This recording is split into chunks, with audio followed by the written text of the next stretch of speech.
Dear friends, मेरा नाम सुभाष चौधरी है और मैं भारत का सामान्य नागरिक हूँ। आज का वीडियो बहुत इंपॉर्टेंट है सारे सीनियर सिटीजन फ्रेंड्स के लिए, दोस्तों के लिए, मित्रों के लिए। अगर आप अपने जॉब से रिटायर हो गए, अगर आपकी उम्र 60-65 से ऊपर हो गई, अगर आपका रिटायरमेंट होने वाला है या आप रिटायर हो चुके हैं, इन सब स्थितियों में एक चीज़ बदलती है, वो होती है आपके जीवन का पैटर्न। जीवन का पैटर्न मतलब जो आपका रूटीन था, कल कुछ और था, अभी कुछ और हो जाएगा। पहले आप ऑफिस में जाते थे, काम करते थे, दिन भर मेहनत करते थे।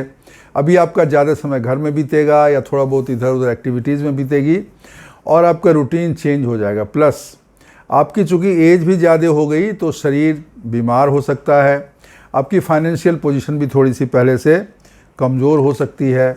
और जब इंसान रिटायर होता है, जब उसकी एज 62-65 से ऊपर होने लगती है, तो बहुत सारे परिवर्तन होते हैं जिसके साथ वो एडजस्ट नहीं कर पाता। उसे लगता है कि ये सब कुछ बदल गया, मैं क्या करूं। तो आज हम बात करेंगे 10 ऐसे एक्टिविटीज़ की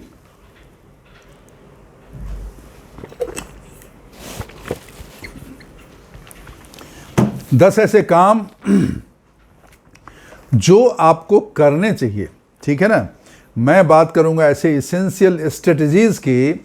ऐसे स्ट्रेटजी अपनाएं ताकि आपका ओल्ड एज हेल्दी हो, खुशनुमा हो, प्रसन्न हो, खुश हो और आप 70, 80, 90 नहीं, पूरे 100 साल से ऊपर स्वस्थ जीवन बिताएं। तो इसके लिए आज हम बात कर रहे हैं कि हमें कौन से परिवर्तन को अपने जीवन में अपनाना चाहिए, कौन सी नई आदतों को सीखना चाहिए और उसे अपने जीवन में ढालना चाहिए, क्या चैलेंजेज आ सकता है लाइफ में और उसको कैसे हैंडल किया जाए, उसकी बात आज हम करेंगे। तो दोस्तों, आज ऐसे हम 10 चीज़ों की बात करेंगे जो परिवर्तन के साथ आपके जीवन में अच्छाई लाएगा, ठीक है ना।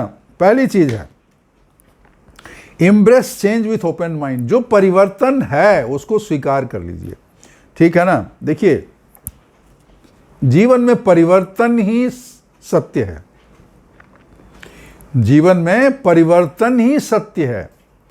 Change is the only thing which is शाश्वत।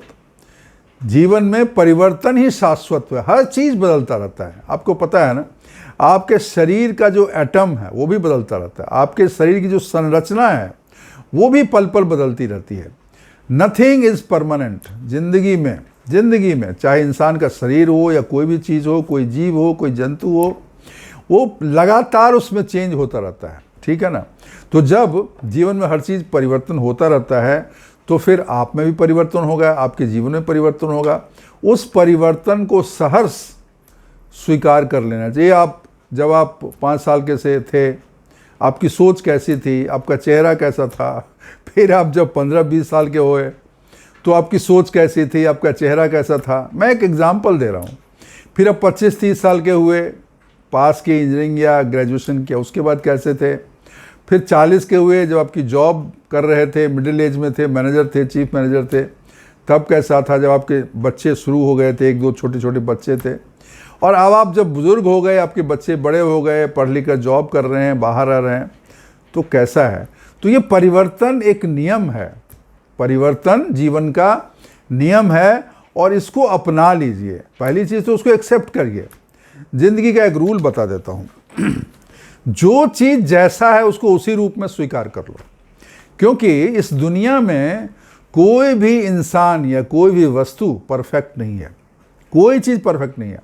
कोई ऐसा व्यक्ति नहीं है जिसमें कोई ना कोई कमी ना हो, कोई ऐसी चीज़ नहीं बनी है जिसमें कमी ना हो। आप खुद अपने बारे में देख लीजिए, आप में कितनी कमियां हैं। आप जरा सोचना, अकेले में बैठ के सोचना, हर इंसान में अलग अलग कमियां हैं। तो जब आप में इतनी कमियां हैं तो फिर दूसरे में कमियां क्यों नहीं होगी। तो आप दूसरे की कमियां के बारे में सोचते रहते हो, दूसरे की गलतियों के बारे में सोचते रहते हो, कभी अपने बारे में भी सोच लो। तो जब हम खुद परफेक्ट नहीं हैं तो why we should insist for perfection. फिर हमको हर इंसान पूरा सही क्यों चाहिए, वो संभव नहीं है। तो जीवन जैसा है उसका उसी रूप में स्वीकार करना चाहिए। फिजिकल अपीयरेंस है, कॉग्निटिव एबिलिटी है। फिजिकल अपीयरेंस मतलब चेहरा मोहरा। कॉग्निटिव एबिलिटीज मतलब पहचानने की शक्ति, दिमाग की तेजी, ये सब चीज़ें घटती जाए, एज के साथ घटता जाता है। आपको पता है ना, एक बीमारी होती है, इसको बोलते, बीमारी नहीं है, एक बॉडी का सिस्टम, इसको बोलते हैं सार्कोपेनिया। आपकी मांसपेशियां 50 के बाद कंटिन्यूअसली उसका डाउनफॉल होता है। आप कुछ नहीं करते हो, मांसपेशियों की ताकत और मांसपेशियां गलने लगती हैं। 1.5 से 2% मांसपेशियां घट जाती हैं 50-55 के बाद हर साल। तो अगर आप उसके लिए एक्स्ट्रा मेहनत नहीं करेंगे, आपकी मांसपेशियां गल जाएंगी, आपके हाथ पैर नहीं उठेंगे। इसके लिए बोलते हैं चलते रहिए, चलते रहिए, चलते रहिए। तो ये तो परिवर्तन हमेशा के लिए होता ही रहता है। तो इसलिए हमें परिवर्तन को स्वीकार करना चाहिए सहर्ष, हैप्पीली, खुशी खुशी। परिवर्तन ही जीवन का नियम है। जो आया है वो जाएगा, जो जवान है वो बूढ़ा होगा, जो बच्चा है वो जवान होगा, जवान बूढ़ा होगा, और जो बूढ़ा होगा वो मरेगा भी एक दिन। सो ऐसा तो है नहीं कि बूढ़ा हो गया तो नहीं मरेगा, मरना तो है ही। जिंदगी में अगर एक ही सत्य है तो वो है मृत्यु। जिस दिन इंसान पैदा होता है इस जमीन पर, इस पृथ्वी पर, माँ के पेट से निकलता है बच्चा, उसी दिन ये तय हो जाए कि ये बच्चा एक न एक दिन मरेगा। तो जब बच्चा मरेगा तो आप तो 60 साल के बच्चे हो गए, इतना बूढ़े हो गए, तो आप तो मरोगे ना। तो किस चीज़ का डर? इसीलिए मौत का भय मत रखिए, परिवर्तन का भय मत रखिए। ये है पहली चीज़। दूसरी चीज़, जब आपने सब सत्य को स्वीकार कर लिया, अब आते हैं दूसरी चीज़ पर। कल्टिवेट हेल्दी हैबिट्स, अच्छी आदतें डालिए। अच्छी आदत क्या है? रेगुलर एक्सरसाइज, रोज़ टहलिए, 1 घंटा एक्सरसाइज करिए, योगा करिए, ध्यान लगाइए, स्ट्रेचिंग एक्सरसाइज करिए, जिम में जाइए, बैलेंस डाइट खाइए। दूसरी चीज, पहली चीज़ हो गई रेगुलर एक्सरसाइज, दूसरी हो गई बैलेंस डाइट। कचड़ा मत खाइए, अच्छी चीज़ें खाइए, हेल्दी फूड्स लीजिए, सलाद खाइए, फ्रूट्स लीजिए, कार्बोहाइड्रेट लीजिए, तेल मसाला घी ये सब थोड़ा कम करिए, ठीक है ना। और अच्छी नींद लीजिए, रात को बिना एकदम शांत भाव से 11-10 बजे 11 बजे सो जाइए, 8 घंटे गहरी नींद। चिंता छोड़िए, आपका कुछ रोल नहीं है, जो होना होगा होगा, जो नहीं होना है आप कुछ भी सोचोगे उससे नहीं बदलेगा। तो नींद अच्छी होनी चाहिए और अपने हेल्दी लाइफस्टाइल को अपनाइए। दूसरी चीज़ हो गई, ये 2 चीज़ हो गई जो आप करना है। तीसरा है सोशल कनेक्शन, सामाजिक कनेक्शन बढ़ाइए, लोगों से मिलिए जुलिए, कोई ऐसा सोशल ग्रुप है उधर ज्वाइन करिए, ठीक है। इंसान क्या है, बोलते थे हम लोगों के स्कूल में पढ़ाया जाता समाज शास्त्र में, हाँ सोशल स्टडीज में बताते हैं, मनुष्य एक सामाजिक प्राणी है। मतलब वो समाज में रहता है, ग्रुप में रहता है। तो अगर आपकी जॉब ख़त्म हो गई, रिटायर हो गए, खाली हैं, तो आपको लोगों से कनेक्शन बनाना पड़ेगा। क्योंकि अगर आप सामाजिक रूप से नहीं रहेंगे, मिलते जुलते नहीं रहेंगे, तो आप अलग थलग पड़ जाएंगे, आपको बहुत सारे बीमारियां हो सकती हैं। लोनलीनेस, अकेलापन आपको हो सकता है, और उसकी वजह से डिप्रेशन, एंग्जाइटी, कॉग्निटिव प्रॉब्लम्स, पहचानने की शक्ति, भूलने की बीमारी, ये सब आपको आ सकती है। इसीलिए लोगों के साथ स्ट्रॉन्ग सोशल कनेक्शन बनाए रखिए, दोस्तों से मिलते रहिए, परिवारजनों से मिलते रहिए, बच्चों से मिलते रहिए, गप सप करते रहिए, लाइट मूड में रहिए, हंसते खेलते रहिए। और इस एज में आइसोलेशन एक बहुत बड़ी समस्या है। आइसोलेट मत हो, ये मत सोचिए मैं चेयरमैन था, मैं जनरल मैनेजर था, मैं फलाना कंपनी में ये था, मैं आगे बढ़ के बात नहीं करूँगा, अरे इससे मैं क्या बात करूँ, इसकी तो कोई औकात नहीं। ऐसा कुछ नहीं, जिस दिन आप रिटायर हो कोई औकात नहीं। और ये जितने औकात वाली बातें हैं, ये जो जितने तमगे हैं, जीएम और ब्रांच मैनेजर और एमडी और फलना और चिलना, मुखिया, नेता, एमएलए, एमपी, ये सब बाहरी चीज़ें हैं। ये आप नहीं हो, आप एक इंसान हो, ईश्वर का बनाया हुआ एक जीव हो, जो इस दुनिया में आया है शांति फैलाने के लिए, खुशियाँ फैलाने के लिए, प्यार मोहब्बत फैलाने के लिए। तो किसी को भी छोटा समझना, किसी को बड़ा समझना, इस सोच के बाहर आप आइए और सबों से प्यार मोहब्बत से रहेंगे। जब ऐसा सोच रखेंगे ना, तो फिर आपके दोस्त भी बहुत बन जाएंगे, फिर आपकी सोशल कनेक्शन भी होगी। तो ऐसा कोई सोशल ग्रुप है वहाँ जाइए, कोई मंदिर में जाइए, कोई सामाजिक संस्था ज्वाइन कर लीजिए। तो ये आपको करना चाहिए। सो आपको सोशल कनेक्शन बनाना चाहिए। चौथी चीज़, सेल्फ कंपैशन। अपने पे इतना अपने को दीनहीन गरीब मत मानिए। अरे मैंने ये नहीं किया, मेरे से ये नहीं हुआ, मैंने इतना धन नहीं कमाया, मैंने ऐसा घर नहीं कमाया, मेरा बच्चा ये नहीं कर पाया। अरे जो किया किया, जो नहीं किया सो नहीं किया। बहुत सारे लोग हैं, देखिए आपसे भी खराब स्थिति में हैं, बहुत सारे आपसे बेहतर हैं, लेकिन बहुत सारे आपसे बुरे भी हैं ना। तो ज़िंदगी में जो किया किया, जो नहीं किया सो नहीं किया, जो मिला सो मिला, जो नहीं मिला सो नहीं मिला। तो ये पछताने की आदत जो है ना, उसको छोड़ दीजिए और अपने प्रति मोहब्बत रखिए, खुद से प्यार करिए। आपने जो किया बहुत अच्छा किया, बहुत बढ़िया किया, आप जैसे हो बहुत अच्छे हो, बहुत बढ़िया हो। तो जब आप ऐसी सोच रखेंगे तो आपके जीवन में एक पॉजिटिविटी आएगी, एक जो है ना वो पॉजिटिव चीज़ें, पॉजिटिव विचार आएगा और ये आपको ताकत देगा जीवन को जीने की, जीवन की तकलीफ़ों को सहने की, उनसे लड़ने की और उन समस्याओं को दूर करने की। चौथी चीज़ हो गई। पांचवी चीज़ है लाइफ लॉन्ग लर्निंग, सीखते रहो कुछ। बुढ़े हो गए तो क्या, बुढ़ा तो एक नंबर है ना, it is only a number. You should continue to learn. आपको सदा हमेशा कुछ सीखते रहना चाहिए, ठीक है ना। हम लोग के टाइम में कंप्यूटर नहीं था, जब हम लोग इंजीनियरिंग कॉलेज में पढ़ते थे तो उसमें कंप्यूटर नहीं था बहुत प्राइमरी लेवल पे। लेकिन अगर ज़रूरत हो आदमी कंप्यूटर भी सीख लेता है। आजकल तो बुज़ुर्ग लोग एआई सीख रहे हैं, आर्टिफिशियल इंटेलिजेंस सीख रहे हैं, कोर्सेज कर रहे हैं। तो ये सीखने की जो आदत होता है, कोई होता है ऐसा रिटायर हो गया तब अपना संगीत का शौक़ उसको है तो संगीत सीखता है, कोई बागवानी सीखता है, कोई ज़िंदगी को सीखता है, कोई लोगों को सीखता है। तो कुछ नया करना, नए चीज़ों में इंटरेस्ट लेना, ये एक आदत डालिए और किसी चीज़ में इंगेज रखिए। अपने माइंड को चैलेंज करिए। ये मत समझिए मेरी उम्र हो गई 60 साल तो मैं क्या करूँगा। आप बहुत कुछ कर सकते हो। देयर आर पीपल, बहुत सारे ऐसे लोग हैं जो 60-65 साल में जाके उन्होंने नई फैक्ट्री शुरू की, नया बिजनेस शुरू किया और 20 साल के अंदर 75-80 साल के होते होते उन्होंने 50 करोड़ 100 करोड़ के बिजनेस खड़ा कर दिया। It's all a matter of commitment. आप अगर अपना सेहत ठीक रखते हैं, आपके मन में अगर जोश जुनून है तो ओल्ड एज कुछ नहीं है, ओल्ड एज से कुछ नहीं होता। अगर आपका मानसिक और शारीरिक शक्ति है तो आपके पास तो अनुभव है, उस अनुभव के आधार पर आप बड़े बड़े काम कर सकते हैं। तो ये लर्निंग करिए। ज़िंदगी में सीखना एक ऐसी चीज़ है जो कभी ख़त्म नहीं होता है। तो जितना सीखेंगे उतना ही खुश रहेंगे, उतना ही बेहतर बनेंगे। तो हमें लाइफ लॉन्ग लर्निंग मतलब जीवन भर, आजीवन, जीवन पर्यंत सीखने की ललक होनी चाहिए और सीखते रहना चाहिए। सीखते रहिए, बढ़ते रहिए। तो दोस्तों ये बहुत ज़रूरी है, ठीक है। इससे क्या होता है, आपका ब्रेन एक्टिव रहता है और ज़िंदगी में एक उम्मीद दिखती है, एक पर्पस होता है। नहीं तो बहुत लोग रिटायर होने के बाद बस डेथ का इंतज़ार करते रहते हैं। रिटायर हो गए, पेंशन मिल रहा है, खा रहे हैं, सो रहे हैं। अरे भाई ये कोई ज़िंदगी है? तुम ऐसा क्यों सोच रहे हो कि तुमको बस मरने के लिए बचे हो? अभी भी बहुत कुछ कर सकते हो। जिस चीज़ में आपका शौक़ है वो चीज़ करिए, जिसमें आपकी को खुशी मिलती है वो काम करिए। करने के लिए बहुत कुछ है। आपको नज़र दौड़ाने की ज़रूरत है। आंखें खोल के थोड़ा देखो चारों तरफ, इतने मौके, और आजकल की दुनिया में तो इतने मौके हैं कि आप एक चीज़ चाहो तो 10 काम करने को मिलता है।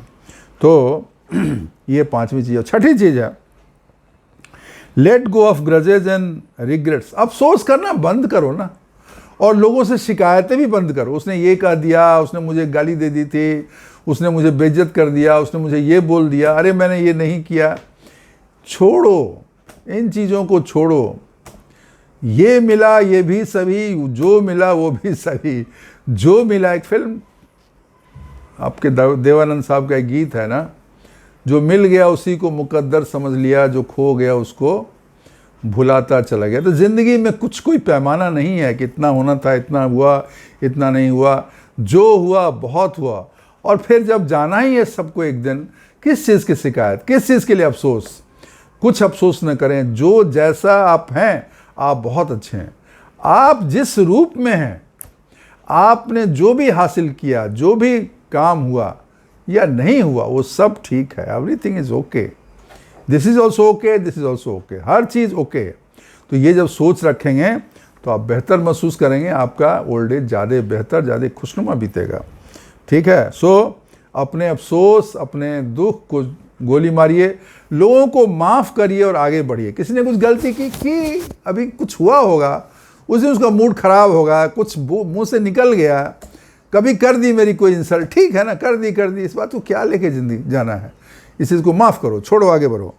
तो ये हो गई छठी चीज़। और सातवीं चीज़, अपने जीवन में एक पर्पस पैदा करिए, एक उम्मीद बनाइए, एक लक्ष्य निर्धारित करिए और शरीर की जिंदगी की सारी ताकत को इकट्ठा करके उस लक्ष्य की तरफ अब जब आगे बढ़ेंगे तो लक्ष्य आपको मिलेगा ही। लक्ष्य आपको मिलेगा अगर आपने मन में ठाना है।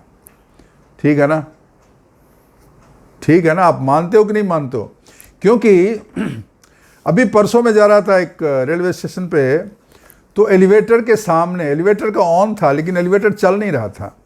जब मैं एलिवेटर के पास पहुंचा, जस्ट इसको ध्यान दीजिएगा, जब एलिवेटर के पास पहुंचा, एलिवेटर खुद ही ऑन हो गया और चलने लगा, मूव होने लगा। मैं उधर पैर डाला और मैं ऊपर पहुंच गया। मतलब जिंदगी तैयार है आपके लिए रास्ता बनाने के लिए। आप आगे तो बढ़ो। आप ये सोचोगे मेरे लिए कोई रास्ता नहीं है, यही सोच के बैठे रहोगे तो रास्ता नहीं मिलेगा। रास्ता उन्हीं को दिखती है जो कदम बढ़ाते हैं। तो जब कदम बढ़ाएंगे एलिवेटर की तरफ तो एलिवेटर खुद ही मूव करता है। ठीक है ना। तो ज़िंदगी में जब आप कुछ करना चाहेंगे, उसके लिए परिश्रम करेंगे, उसके लिए मेहनत करेंगे, उसके लिए सोचेंगे, उस पर समय देंगे, तो रास्ते खुलेंगे और मंजिलें ज़रूर हासिल होगी। तो दोस्तों, ये एक बहुत बड़ी चीज़ है, क्योंकि एक पर्पस ही है, ये उद्देश्य ही है। लक्ष्य में, ज़िंदगी में एक लक्ष्य है जो आपको जिंदा रखता है।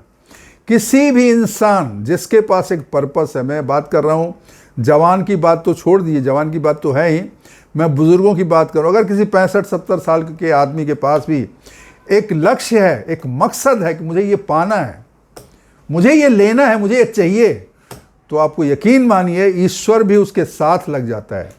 दुनिया की सारी ताकतें इकट्ठा हो जाती हैं उस इंसान को सफल बनाने के लिए, क्योंकि उसने डिसाइड कर लिया, उसने मन में एक निर्णय ले लिया। और ये समझ लीजिए, दिल की गहराइयों से जब कोई एक निर्णय लेते हो तो निर्णय आपका नहीं होता, ईश्वर का निर्णय होता है, और ईश्वर अपने निर्णय को कभी झूठा नहीं होने देगा। तो दोस्तों, अपने जीवन में एक मीनिंग खोजिए, एक अर्थ खोजिए, एक पर्पस खोजिए और उसके लिए काम करिए। आप आश्चर्य में पड़ जाओगे कि मैंने क्या कर डाला। जिस चीज़ का कभी यकीन नहीं था वो चीज़ भी होने लगेगी जब आप मजबूती के साथ मेहनत से आगे बढ़ोगे। लेकिन हाँ, मजबूती के साथ बढ़नी पड़ेगी, मेहनत तो करनी पड़ेगी, रात भर जगना पड़ेगा, पसीना बहाना पड़ेगा। आराम से कुछ नहीं मिलता है ज़िंदगी में, बड़े काम के लिए बड़ी तकलीफ़ें उठानी पड़ती है। तो दोस्तों, ये हो गई 7वीं चीज़। और 8वीं चीज़, एम्ब्रेस सॉलिट्यूड एंड स्टिलनेस। मन में शांति रखो, जीवन में शांति रखो, शांत रहें। ठीक है ना। शांत रहने का मतलब समझते हैं ना, मन के अंदर तरंगे नहीं उठनी चाहिए। मन जैसे समंदर शांत रहता है, समंदर को देखा है ना, आप बीच पे जाइए, समंदर शांत रहता है, चुपचाप ऐसा रहता है। उसके बहुत कुछ उसमें हो सकता है लेकिन नहीं रहता है। तो हमें उसे ही शांत होना चाहिए। नदी की तरह नहीं कल कर बहना है, हमें शांत रहना है। क्योंकि जब इंसान के मन के अंदर शांति बनी रहती है तो उसके जीवन में शांति रहती है और वो सुखी रहता है। जब शांति होगी तो क्या होगा, आप अपने अंदर देखोगे, आप अपने बारे में सोचोगे, आप इंट्रोस्पेक्शन होगा, आप आत्म साधना करोगे। ठीक है ना। आप आत्मचेतना आपकी जगेगी, आप में क्या कमी है, क्या खूबी है, उस पर आप रिफ्लेक्ट कर पाओगे, उसके बारे में सोच पाओगे। और अपने मन के अंदर की अंतर यात्रा ज़िंदगी के लिए बहुत ज़रूरी है, क्योंकि यह हमें उन चीज़ों के बारे में बताती है जो हमें जानकारी नहीं रहती है। ठीक है ना। इंसान की शक्ति कहाँ से आती है? क्या खाने से आती है? क्या डंबल उठाने? नहीं, मन की शक्ति मन के अंदर होती है। और मन की शक्ति को पहचानने के लिए मन के अंदर जाना पड़ेगा। ये तभी होगा जब शांत भाव से अंतर यात्रा करेंगे। तो इसकी भी आदत हमें डालनी चाहिए। 9वीं चीज़, अगर कुछ प्रॉब्लम है तो आपको हेल्प लेनी चाहिए। अगर आपके घर में कोई हैं तो उनसे हेल्प लीजिए। अगर आपको डॉक्टर की ज़रूरत है उनसे हेल्प लीजिए। हेल्प लेने में, हेल्प मांगने में कोई शर्म की बात नहीं है। हेल्प मांगना एक अपने आप में एक कला, एक अच्छी चीज़ है। तो अगर आपको किसी तरह की फाइनेंशियल इश्यू है, कोई हेल्थ इश्यू है, मेंटल प्रॉब्लम है, तो आपको जो एक्सपर्ट हैं उनसे जाके आपको हेल्प लेना चाहिए। और last but not the least, सबसे इंपॉर्टेंट चीज़, ज़िंदगी में अगर ये अपना लिया ना तो सुख तो आने ही है, सारे दुख खत्म। एक मंत्र, एक ही जान लो, एक ही ये मूल मंत्र है, इसको अगर आपने सीख लिया, अपने जीवन में अपना लिया, तो जीवन के सारे दुख, सारी तकलीफ़ें एक झटके में ख़त्म हो जाएगी। वो है ग्रैटिट्यूड। ग्रैटिट्यूड मतलब एहसान मानना, कृतज्ञता का भाव होना। कृतज्ञता क्या होता है? हे ईश्वर, तुमने मुझे शरीर दिया, मुझे जीवन दिया, मेरे हाथ पैर चल रहे हैं, मैं खाना खा पा रहा हूँ, मैं चल पा रहा हूँ, मुझे सोने के लिए बिस्तर दिया, मुझे छत दिया जिसके अंदर नीचे मैं लेटा रहता हूँ, मुझे मेरे बच्चे दिए, मेरा ये जीवन दिया, मेरा जीवन में इतने जो सुख दिए हैं ये तुम्ही ने दिया है। तो तुम्हें बार बार लगातार धन्यवाद। धन्यवाद देना बहुत ज़रूरी है। वो सब लोग जो मेरी ज़िंदगी में मेरे लिए हैप्पीनेस क्रिएट कर रहे हैं, उन सब को धन्यवाद। वो अनजान रिक्शा वाला भी धन्यवाद जो मुझे रिक्शा से यहाँ लाया है। वो पकौड़ी बेचने वाला का भी धन्यवाद जिसने मुझे पकौड़ी खिलाया। घर के लोग, जो मेरी पत्नी है, मेरे घर के लोग हैं जो मुझे खाना देते हैं, उनको भी धन्यवाद। हे ईश्वर, मैं सबका धन्यवाद देता हूँ। और ये सुबह उठकर सबसे पहले इंसान को लोगों का धन्यवाद देना चाहिए और सबसे ऊपर ईश्वर का धन्यवाद देना चाहिए, क्योंकि ये सब ईश्वर के ही रूप हैं। ये ईश्वर के ही रूप हैं जो विभिन्न रूप लेकर आपकी मदद के लिए आए, आपके जीवन में खुशियाँ लाए। तो दोस्तों, ये ग्रैटिट्यूड का प्रैक्टिस करना बहुत ज़रूरी है। ये एक आदत, बहुत लोग बोलते हैं ग्रैटिट्यूड बुक भी लिखना चाहिए। मतलब आपको एक किताब में रोज़ लोगों जिसने भी आपकी मदद की है उसको धन्यवाद देना चाहिए, उसको लिखना चाहिए। ठीक है दोस्तों, तो ये 10 चीज़ें जो मैंने बताई हैं उनको अपने जीवन में अपनाइए, उसको करिए। और अगर आप इन 10 चीज़ों को अपनाएंगे तो आप यकीन मानिए आपके जीवन में खुशियाँ, प्रसन्नता, हैप्पीनेस, शांति निश्चित रूप से आएगी। आप शतायु होंगे, 100 वर्ष जिएंगे और हेल्दी रहेंगे। सबसे बड़ी बात, हेल्दी रहेंगे और खुश रहेंगे। तो दोस्तों, वीडियो अगर अच्छी लगी हो तो इसको लाइक करना और चैनल को सब्सक्राइब कर दीजिएगा नहीं किया है, और अगर किया है तो बहुत बहुत धन्यवाद। अपने कमेंट बॉक्स में डालिएगा, दोस्तों को शेयर करिएगा, उनको भी ऐसी जानकारी भरी ज्ञान मिलेगा जिससे उसका फ़ायदा उठा पाएंगे। और आप लोगों को बहुत बहुत धन्यवाद। और जाने से पहले 2 लाइन सुना के जाऊंगा। घरों में नाम थे, घरों में नाम थे, नामों पे ओहदे थे, रहता है ना, name plate. Mister Ramesh Ahluwalia, भारतीय प्रशासनिक सेवा, ऐसा रहता है ना। घरों पे नाम थे, नामों पे ओहदे थे, बहुत तलाश किया पर कोई आदमी न मिला। समझे ना, इंसानियत वो न मिला। तो दोस्तों, इस पे एक बार फिर से सोचिएगा। घरों में नाम थे, नामों पे ओहदे थे, बहुत तलाश किया, कोई आदमी न मिला। तो दोस्तों, आज के लिए बस इतना ही। थैंक यू, शुक्रिया, धन्यवाद।